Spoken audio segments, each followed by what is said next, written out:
Berikutnya adalah menentukan kebijakan investasi. Ya. Dasar keputusan investasi terdiri dari tingkat return yang diharapkan, tingkat resiko, serta hubungan antara return dan resiko.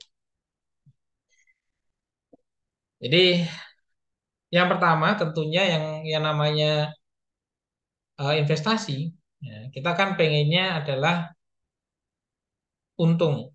Ya, maka adalah return yang diharapkan investor dari investasi yang dilakukan merupakan kompensasi atas biaya kesempatan atau opportunity cost dan resiko penurunan daya beli akibat adanya pengaruh inflasi. Ya. Jadi di dalam proses pengembalian oleh perusahaan itu merupakan apresiasi kepada investor bahwasanya Anda menanam uang di tempat saya, maka saya akan memberikan keuntungan. Keuntungan pun juga standar minimalnya ketika kita investasi itu adalah minimal itu lebih dari inflasi. Di Indonesia inflasinya sekitar 7%-an, maka investasi yang menguntungkan adalah melebihi dari 7% tersebut. Dalam konteks manajemen investasi, perlu dibedakan antara return yang diharapkan atau expected return dan juga return yang terjadi atau realistic return. Jadi adanya perbedaan, nah, terkadang memang adanya perbedaan, lebih banyak perbedaan sih sebenarnya. Jadi dari apa yang diharapkan dengan apa yang sebenarnya terjadi. Bisa jadi keuntungan yang diberikan itu lebih besar ya, dari apa yang diharapkan. Contohnya ketika kita investasi 10 juta, diharapkan adalah tiap tahunnya itu sekitar 10%. Nah, ternyata perusahaan itu berkembang pesat. Maka kita dapatkan 20%, contohnya seperti itu. Ataupun sebaliknya, ya, tergantung keadaan.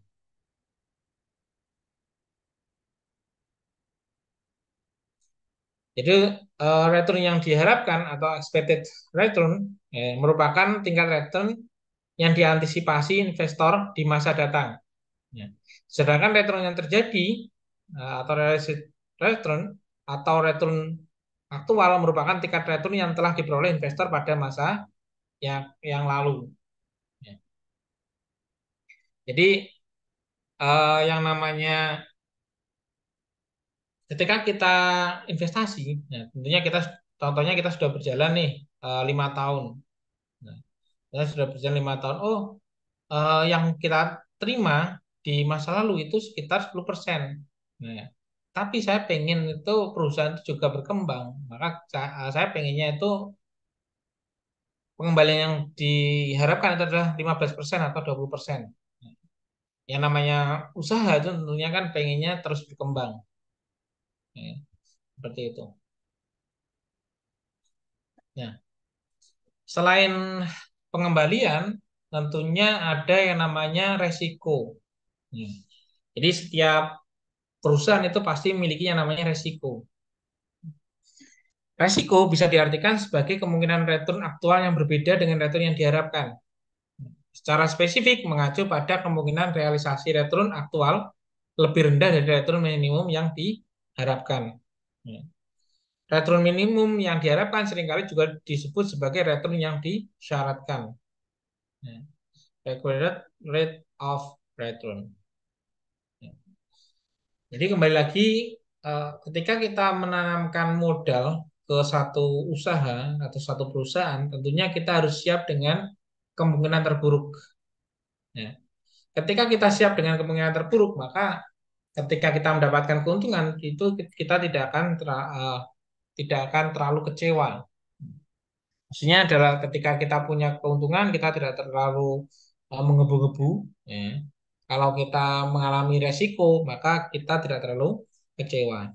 Ya. Maka investor itu bukan hanya sekedar tentang kita menanamkan modal ke satu perusahaan, mengharapkan biar perusahaan itu maju dan kita mendapatkan keuntungan. Tidak semudah itu. Ya. Tetapi mindset dari investor itu adalah ya uang tersebut, uang yang diinvestasikan itu dalam tanda kutip harus direlakan ketika memang terjadi kerugian. Ya, seperti itu. Harus paham.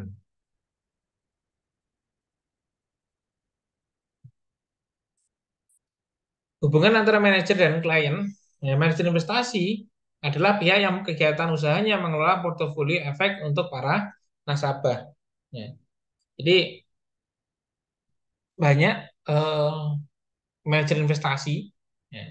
Kalau yang resmi itu bisa di bank-bank terdekat, ada yang mengelola tentang bagi hasil, ada yang menggunakan deposito dan lain sebagainya.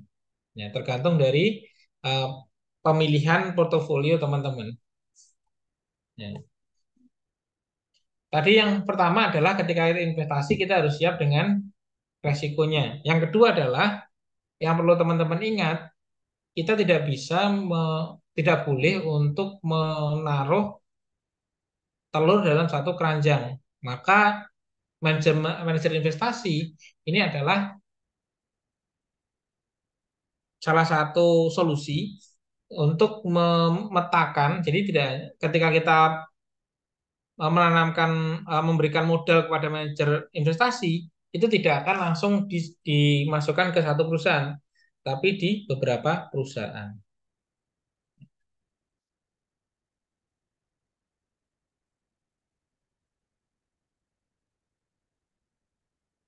Nah, jadi yang namanya investasi itu memang bertujuan yang pertama adalah meningkatkan kesejahteraan.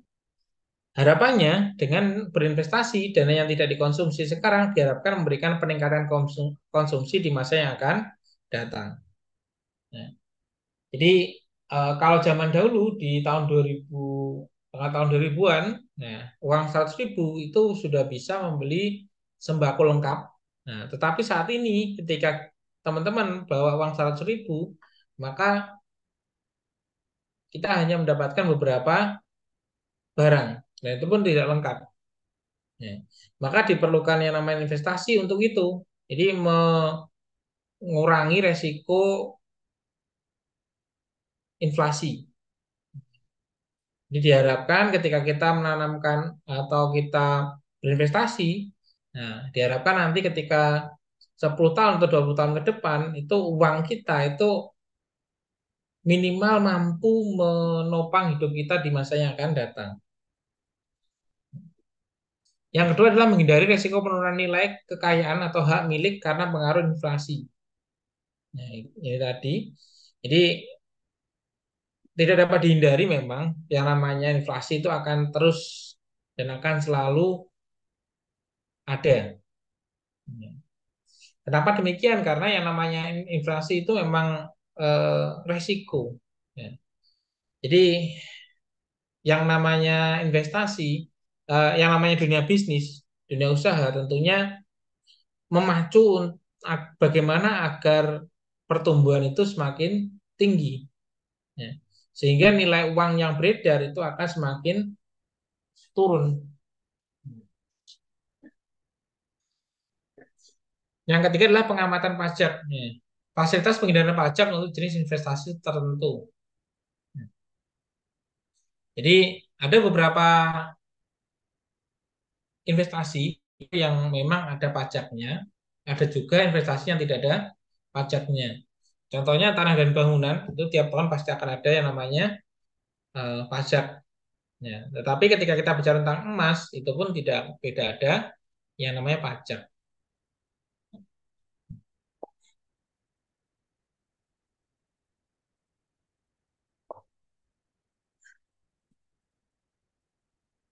Bentuk dari investasi, ya, ada dua hal yang biasanya muncul. Jadi ada investasi properti, ya, investasi yang dalam bentuk properti seperti emas, tanah, rumah, dan lain-lain yang memungkinkan nilainya meningkat untuk waktu yang akan datang. Ya. Jadi kembali lagi, ketika kita ingin membeli sesuatu, kita perlu menanyakan bahwasanya yang pertama, apakah memang itu merupakan kebutuhan. Ya. Jadi teman-teman harus bisa membedakan kebutuhan dan keinginan. Ya. sebenarnya ketika kita bicara tentang kebutuhan, manusia itu makan itu hanya butuh satu piring. Itu kebutuhan.